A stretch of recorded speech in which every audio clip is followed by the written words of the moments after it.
नमस्कार दोस्तों। तो आज की वीडियो में हम बात करने वाले हैं फोर स्पेस की। सुनने में ही कितना इंटरेस्टिंग लगता है। फोर स्पेस क्या है? लास्ट वीडियो जो था उसमें हमने principle of relativity, postulates of special theory of relativity, ये सब स्टडी किए थे। ठीक है, दो ही पोस्टुलेट्स हैं कि जो फिजिक्स के लॉज रहेंगे वो सेम रहते हैं सारे इनर्शियल फ्रेम्स में। दूसरा फ्रेम जो है वो कांस्टेंट वेलोसिटी से मूव करता है रिलेटिव टू वन अनदर, मतलब आपस में एक दूसरे के। तो यही जो है प्रिंसिपल ऑफ रिलेटिविटी से मैच कर रहा था। और दूसरा जो है बहुत ही सिंपल था कि स्पीड ऑफ लाइट जो है वो वैक्यूम में कांस्टेंट रहता है सारे इनर्शियल फ्रेम्स के लिए। ओके, और इसके साथ ही हमने देखा था गैलीलियन ट्रांसफॉर्मेशन के फेलियर्स किस तरह से हुए थे, और फिर बाद में लॉरेंस ट्रांसफॉर्मेशन की इक्वेशंस देखी थी। ओके, कि किस तरह से जब गैलीलियन फेल हुआ तो लॉरेंस ट्रांसफॉर्मेशन की इक्वेशंस आई जो कि एक कंडीशन के लिए कन्वर्ज भी हो जाती है गैलीलियन में, राइट। अब यहाँ पर जो हमारे एक्स वाई और जेड थे इन्हें तो हम थ्री स्पेस कोऑर्डिनेट्स बोल देते हैं, बट ये जो टी था इसे हम टाइम कोऑर्डिनेट बोल रहे थे अभी तक। बट फोर स्पेस क्या है? फोर स्पेस का मतलब है कि ये जो एक्स वाई और जेड है ये तीन स्पेस कोऑर्डिनेट्स है और फोर्थ कोऑर्डिनेट हम मिला दें, ओके, तो एक नया स्पेस बनेगा जिसे हम फोर स्पेस बोलते हैं। और ये दिया किसने था? ये दिया था मिन्कोवस्की ने। ओके, तो मिन्कोवस्की स्पेस भी बोलते हैं, वर्ल्ड स्पेस भी बोलते हैं, स्पेस टाइम कॉन्टिन्यूम भी बोलते हैं। बट उससे पहले फोर स्पेस क्या है ये हम देख लेते हैं। So let's get started. तो बेसिकली एक four dimensional Cartesian coordinate system है। स्पेस मान लीजिए कार्टेशियन स्पेस। अभी तक हम थ्री डायमेंशन कार्टेशियन स्पेस की बात कर रहे थे जो एक्स वाई और जेड। यहाँ पर क्या है? फोर डायमेंशन कार्टेशियन में पोजिशन के वही जो कोऑर्डिनेट्स आ रहे हैं एक्स वाई और जेड। अब देखिए पोजीशन के तो थ्री कोऑर्डिनेट्स वही है एक्स वाई और जेड। टाइम जो है इसको भी हम इसी डायमेंशन में इंटीग्रेट करने के लिए, मतलब एक्स वाई और जेड की डायमेंशन क्या होती है? मीटर में होती है, लंबाई की होती है, लेंथ की होती है, राइट। अब टाइम को भी उसी फॉर्म में, क्योंकि टाइम हम सेकंड में मेजर करते हैं, बट टाइम को हम इसी डायमेंशन में मैच करना चाहते हैं। तो मिन्कोवस्की ने क्या किया? टाइम को एक नया दे दिया आयोटा सी टी। अब आयोटा क्या होता है? सी तो आपका बेसिकली वही स्पीड ऑफ लाइट है, और आयोटा क्या है? आयोटा इमेजिनरी को शो करता है। कॉम्प्लेक्स नंबर्स होते हैं ना, तो आयोटा इमेजिनरी को शो करता है। तो ये फोर्थ कोऑर्डिनेट बनाया। ओके, तो अब बिल्कुल सही बात है। अब यहाँ का जो पोजीशन वेक्टर होगा वो कैसे लिखा जाएगा? बेसिकली अभी तक हम पोजीशन वेक्टर कैसे लिख रहे थे? एक्स वाई और जेड टी की फॉर्म में, सही है ना, लॉरेंस में और गैलीलियन में। बट अब की बार पोजीशन वेक्टर कैसे लिखा जाएगा? वो लिखा जाएगा x1 x2 x3 x4। इसीलिए हमने इसको फोर स्पेस बोला है। मतलब डायमेंशन वही एक ही ले ली और टाइम को भी हमने इंक्लूड कर दिया इन्हीं तीन स्पेस कोऑर्डिनेट्स के साथ में, तो ये फोर स्पेस बन गया। इसका पोजीशन वेक्टर इस तरह से होता है। इसके और क्या नाम है? तो इसके और नाम है मिन्कोवस्की स्पेस और वर्ल्ड स्पेस, राइट। और स्पेस टाइम कॉन्टिन्यूम भी इसको ही बोलते हैं। तो अब हम देखते हैं कि ये x1 x2 x3 x4 किस तरह से डिनोट किए जाते हैं। तो x1 x2 x3 तो क्या हो जाएंगे? ये जो थ्री कोऑर्डिनेट्स है स्पेस के, सिंपली x y और z, और ये x4 क्या हो जाएगा? ये टाइम कोऑर्डिनेट हो जाएगा which is iota c t, right. और इनको कंबाइंडली हम कैसे लिख सकते हैं? इनको कंबाइंडली बोलते हैं x म्यू। म्यू की वैल्यू कहाँ तक हो जाएगी? 1 2 3 4 ये सब हो जाएगी, ओके। और ये जो x1 x2 x3 x4 आप बोलेंगे कि थ्री डायमेंशन में हम जीते हैं, राइट। बट ये टेंस एंड नोटेशंस होते हैं फिजिक्स में कि कितनी डायमेंशंस तक हम इनफाइनाइट डायमेंशंस तक पहुंच सकते हैं, right. So tense and notations जो हैं वो मैथमेटिकल फिजिक्स का एक पार्ट है जिसके अकॉर्डिंग हम डायमेंशंस इंक्रीज कर सकते हैं। आप फिलहाल के लिए इतना समझ लीजिए। So these three denote space coordinates and this one is time coordinate. और हमने टेंसिल नोटेशन में इस तरह से शो किया है फोर स्पेस को। अब हम देख लेते हैं जो हमारा लॉरेंस ट्रांसफॉर्मेशन हमने स्टडी किया था उसके अकॉर्डिंग जब ये x1 डैश x2 डैश और x3 डैश x4 डैश होते हैं तो किस तरह से वैल्यूज चेंज होती हैं और किस तरह से इक्वेशन आती है हमारे पास में। तो हमारा x1 डैश क्या था? लॉरेंस ट्रांसफॉर्मेशन से, जहां पर जो s डैश फ्रेम है वो v वेलोसिटी से s फ्रेम के रिस्पेक्ट में मूव कर रहा था। सो लॉरेंस ट्रांसफॉर्मेशन से हमारे पास में x1 डैश की वैल्यू ये थी। अब x1 में क्यों ये चेंज हुआ था? क्योंकि x डायरेक्शन में v वेलोसिटी से मूव कर रहा था s dash frame, right. So this is s dash and this is s frame. अब यहाँ पर हम क्या चेंजेस करेंगे? ये जो gamma x minus we T है ना, हम इसे बेसिकली एक फॉर्म में लाने की कोशिश करेंगे जहां पर हम c को इंक्लूड कर सके। फिलहाल इसमें c नहीं है, लाइट वेलोसिटी इंक्लूड नहीं है, क्योंकि हमारा जो टाइम कोऑर्डिनेट है उसमें आयोटा सी टी टाइम जो c है वो इंक्लूडेड है। तो हम क्या करेंगे? अब जैसे गामा है बेसिकली, ओके, x माइनस, इसको सिंपली v, और टाइम कोऑर्डिनेट को हमें क्या बनाना है? आयोटा सी टी बनाना है। तभी तो हम x स्पेस और टाइम कोऑर्डिनेट्स को आपस में मिक्स कर पाएंगे, ओके। तो t की जगह हमें क्या लिखना है? Iota c t. और आयोटा सी इंक्लूड किया तो अपॉन में भी आयोटा सी कर दे, कोई फर्क नहीं पड़ रहा है बिल्कुल भी, ऊपर और नीचे कैंसिल हो सकते हैं। तो इस तरह से इसे सिंपली चेंज करना है। अब आप देखिए नीचे जो है आयोटा वो होना नहीं चाहिए, राइट। नीचे आयोटा कॉम्प्लेक्स नंबर नहीं होता है, इसलिए हम आयोटा से मल्टीप्लाई करेंगे इसे। अब पहले तो इस आयोटा सी टी को x4 लिखना है हमें, तो v(x4) अपॉन आयोटा सी। अब क्या बोला मैंने कि आयोटा नीचे होना नहीं चाहिए अपॉन में, डेनोमिनेटर में। ओके, तो हम आयोटा से ऊपर नीचे मल्टीप्लाई कर देते हैं। ये दो चीज़ यहाँ पर समझिए, आयोटा स्क्वायर जो होता है वो होता है -1, इसकी वैल्यू होती है कॉम्प्लेक्स नंबर्स में, और बीटा जो है वो v/c, हमने लॉरेंस ट्रांसफॉर्मेशन में स्टडी किया था, लास्ट वीडियो आप देख लेना। तो हमने ये वैल्यूज पुट किए हैं, बीटा v/c लिखा है और आयोटा स्क्वायर -1 आया था, तो माइनस माइनस यहाँ पर प्लस हो गया और iota x4 as it is आ गया। अब यहाँ पर ये जो x है ना, ये क्या है, ये x1 कोऑर्डिनेट है, तो यहाँ पर हम x1 लिख देंगे, क्योंकि हमें यहाँ शो करना है कि x और x4 मतलब टाइम और स्पेस कोऑर्डिनेट्स किस तरह से आपस में रिलेट करते हैं। तो x1 हो गया, x4 हो गया, और ये x1 डैश के ट्रांसफॉर्मेशन में इंक्लूड हो रहे हैं, राइट। लॉरेंस ट्रांसफॉर्मेशन में सेकंड और थर्ड कोऑर्डिनेट में कोई चेंज नहीं हो रहा था, जो चेंज हो रहा था वो x1 कोऑर्डिनेट में और टाइम कोऑर्डिनेट में हो रहा था, ठीक है। तो ये एज इट इज रहेंगे। अब देखिए टाइम कोऑर्डिनेट हमारे पास में क्या आ रहा था, gamma t minus v x upon c square. Okay, v वही वेलोसिटी है।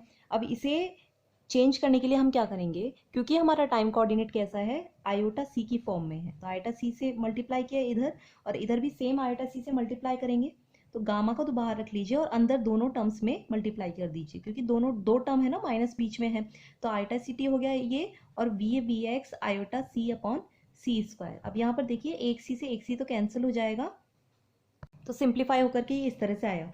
अब आयोटा सी टी डैश है, तो इसे हम लिखेंगे x4 डैश, फोर्थ कोऑर्डिनेट है ना टाइम का, और डैश फॉर्म में इसलिए डैश लग गया। तो गामा और आयोटा सी टी क्या हो जाएगा, ये हो जाएगा x4।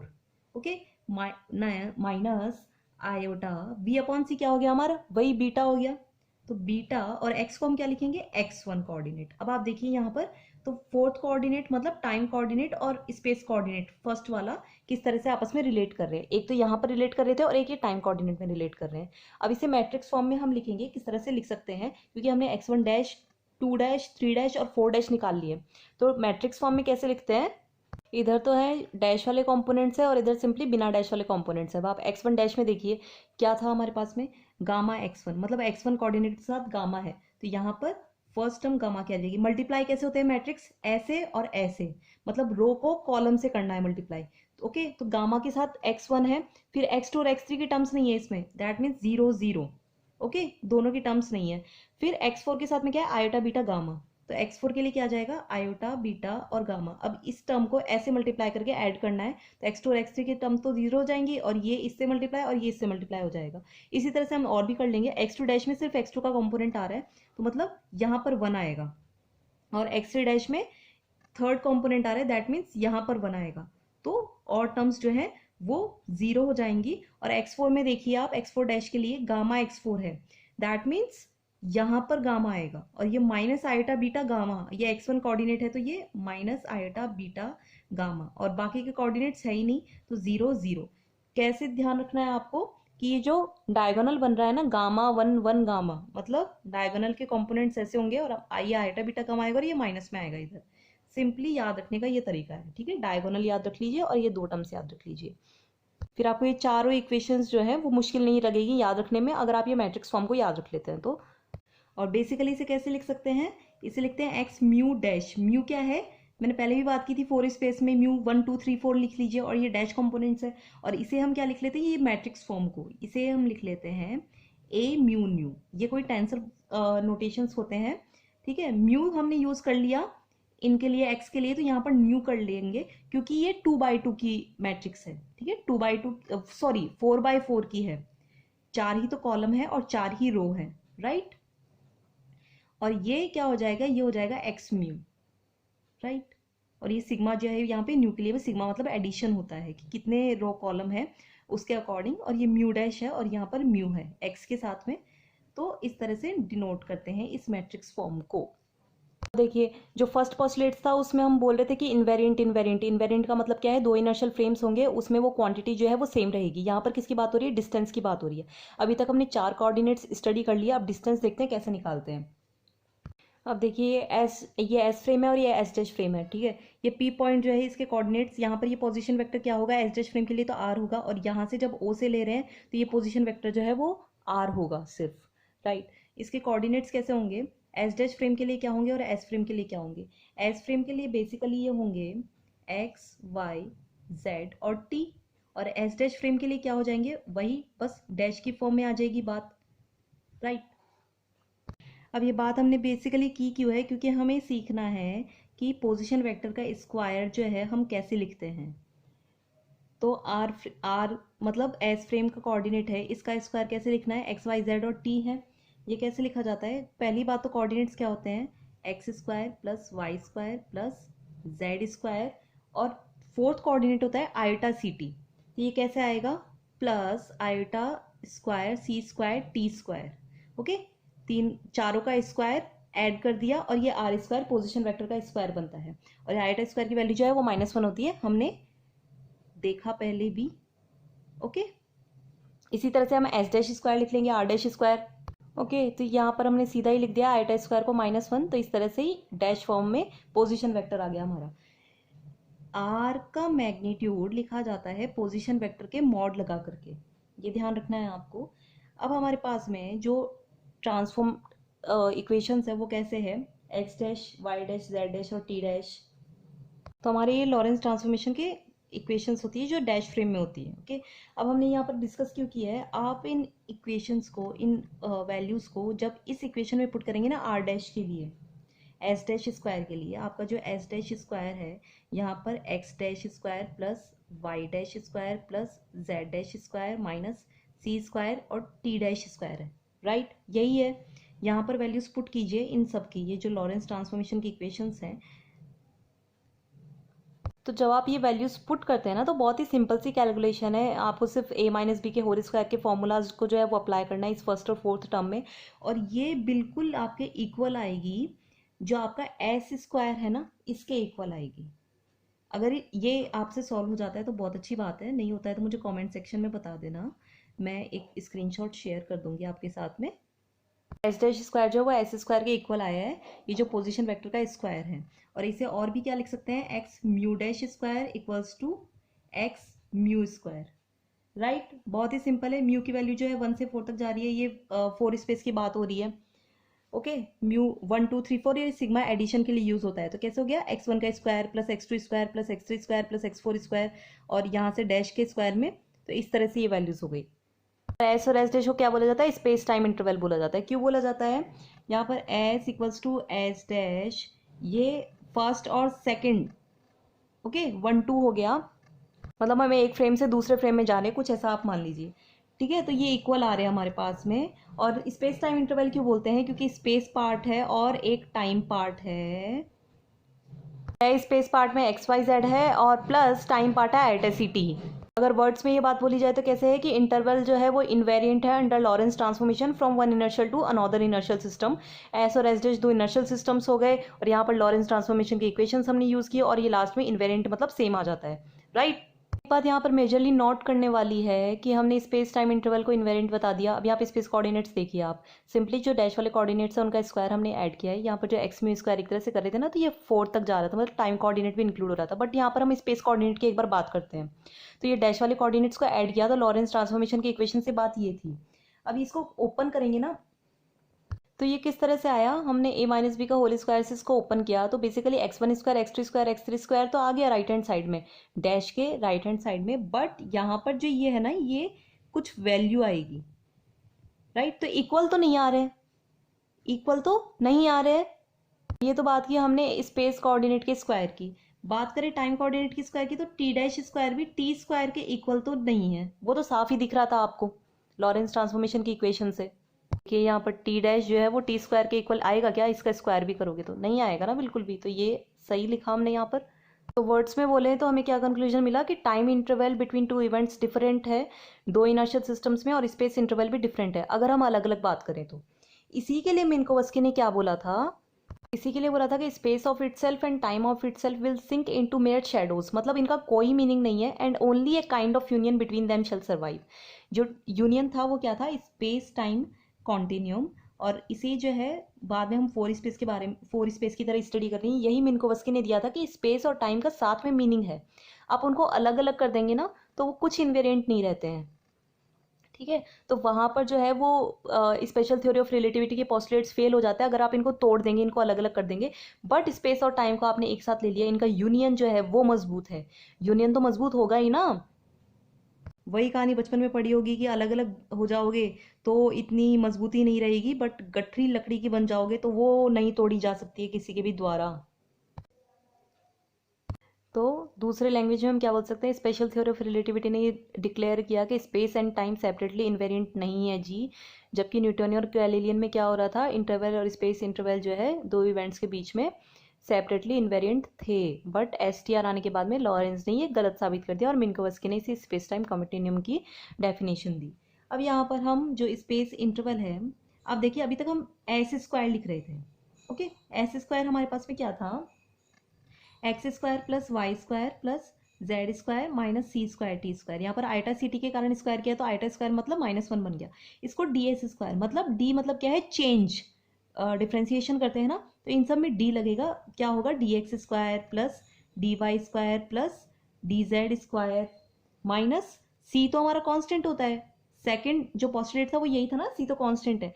अब ये हमने यहाँ पर ये बात की क्यों है, क्योंकि हम यहाँ से पार्टिकल बिहेवियर को शो करेंगे कि ये जो इक्वेशन है ये बताती है पार्टिकल बिहेवियर कैसा होता है। कैसे, तो फर्स्ट कंडीशन हम देख लेते हैं। फर्स्ट कंडीशन में क्या हम अज्यूम कर सकते हैं कि डी एस स्क्वायर वो है जो जीरो हो, मतलब स्पेस टाइम इंटरवल में चेंज जो है, स्पेस टाइम इंटरवल एक तरह से जीरो हो।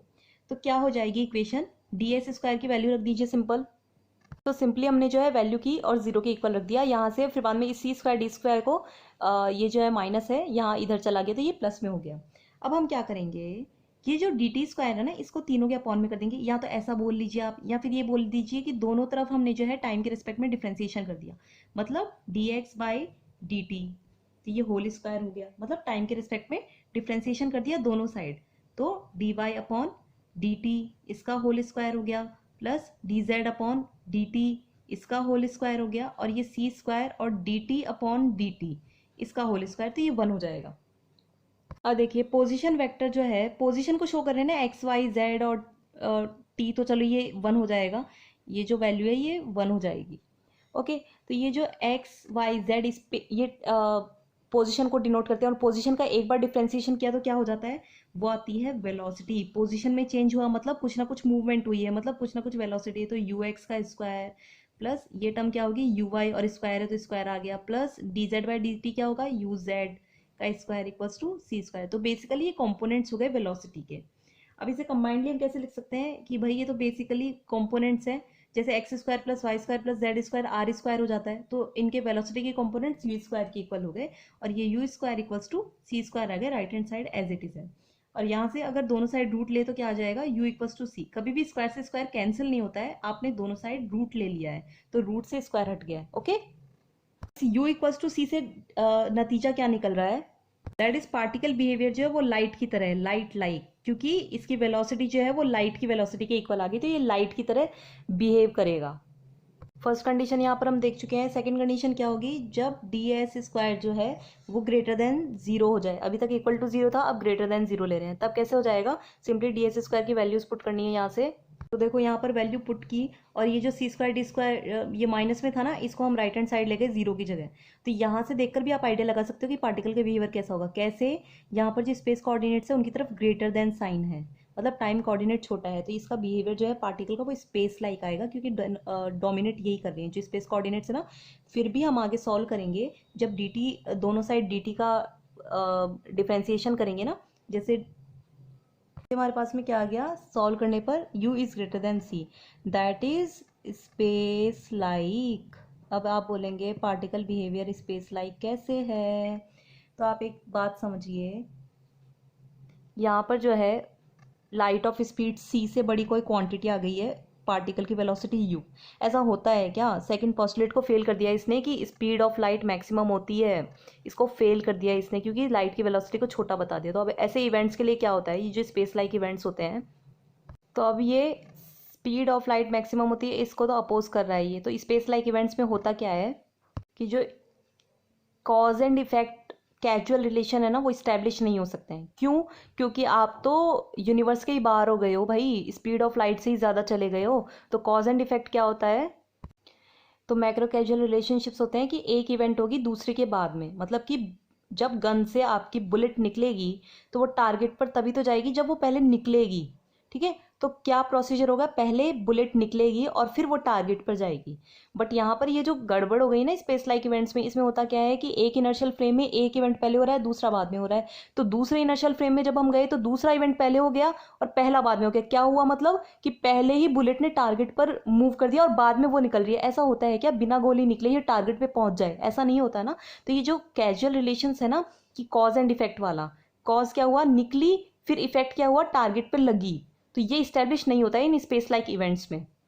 और एक और चीज़ आपको समझनी होगी स्पेस लाइक इवेंट्स के लिए कि मतलब एक स्पेस लाइक मतलब है कि इनके पोजीशंस में डिफरेंट होंगी, सेम टाइम पर हो सकती है। मतलब पोजीशन डिफरेंट होगी और सेम टाइम पर हो सकती है। मतलब ये जो डी टी है ना, टाइम डी टी, ये तो ज़ीरो हो सकता है, सेम टाइम पर होगी तो डी टी ज़ीरो होगा, बट पोजीशंस डिफर करेंगी तो वो तो रहेगा। ओके, स्पेस लाइक में याद रखना है कि स्पेस डिफरेंट होगा बट टाइम सेम हो सकता है। तो स्पेस लाइक मतलब स्पेस डिफरेंट।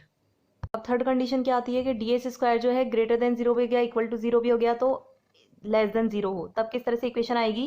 इसको सॉल्व करने पर आ रहा है u is less than c। अब इसने देखिए बिल्कुल अग्री किया है सेकंड पोस्टुलेट्स को कि मैक्सिमम तो भाई स्पीड ऑफ लाइट ही है। तो यहाँ से क्या कंक्लूजन निकलता है, ये जो है ना, आप ये भी देखिए जो टाइम कोऑर्डिनेट है उसके साथ c होता है, आइटा सी टी होता है ना, तो ये टाइम लाइक इंटरवल आप यहाँ से भी बोल सकते हैं। जब यहाँ पर स्पेस का कोऑर्डिनेट लेस देन था टाइम के कोऑर्डिनेट से, यहाँ पर सी टी वाली तरफ ग्रेटर है, तो यहाँ से भी मालूम आप आइडिया लगा सकते हैं कि ये टाइम लाइक है। ये याद करने का बेसिकली एक तरीका है कि ग्रेटर देन का साइन किधर है, उसी तरह से होगा, तो यहाँ पर टाइम लाइक होगा ये।